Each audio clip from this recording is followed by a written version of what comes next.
जय श्री हरि दोस्तों। भक्ति अंतिम पुरुषार्थ है, क्योंकि भक्ति के आगे कुछ भी नहीं है।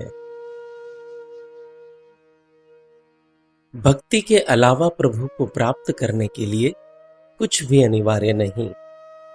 प्रभु प्राप्ति के लिए एकमात्र भक्ति ही अनिवार्य है।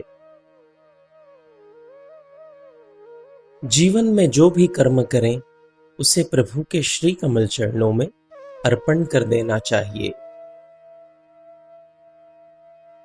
किसी भी सात्विक कर्म की पूर्ति और उसका फल भक्ति के बिना संभव नहीं है। सभी साधन मार्गों में दिक्कत आ सकती है, पर अगर भक्ति साथ में है तो ही हम उन मार्गों में सफल हो पाएंगे।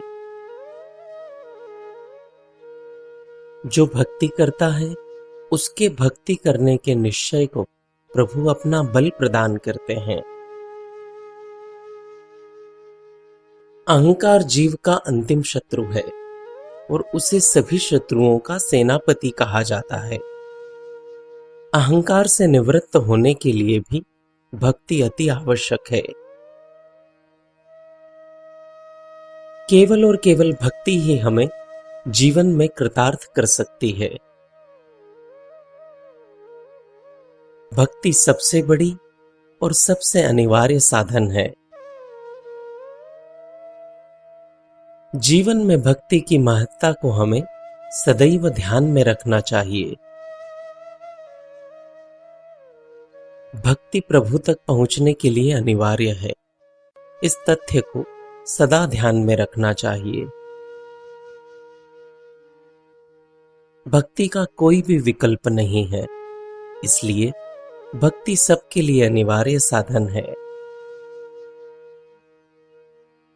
देवर्षि प्रभु श्री नारद जी कहते हैं कि साधन के वृक्ष में लगने वाला अंतिम फल भक्ति है। फल सबसे अंत में आता है और फल के बाद कुछ नहीं होता। ऐसे ही भक्ति के बाद कुछ भी नहीं है।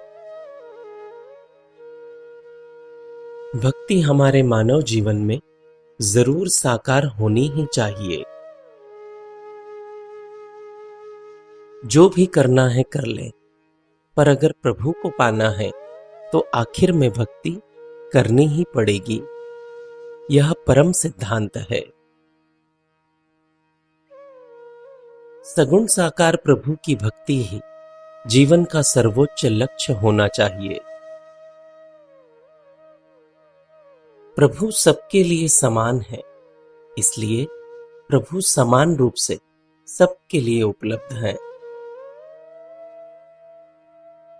अपने कर्म के अनुसार सबको उसका फल अवश्य मिलकर रहेगा। कोई कर्म हमने किया नहीं, उसका फल हमें कभी भी भोगना नहीं पड़ेगा, और जो कर्म हमने किया है उसका फल भोगे बिना हम कभी भी बच नहीं सकते।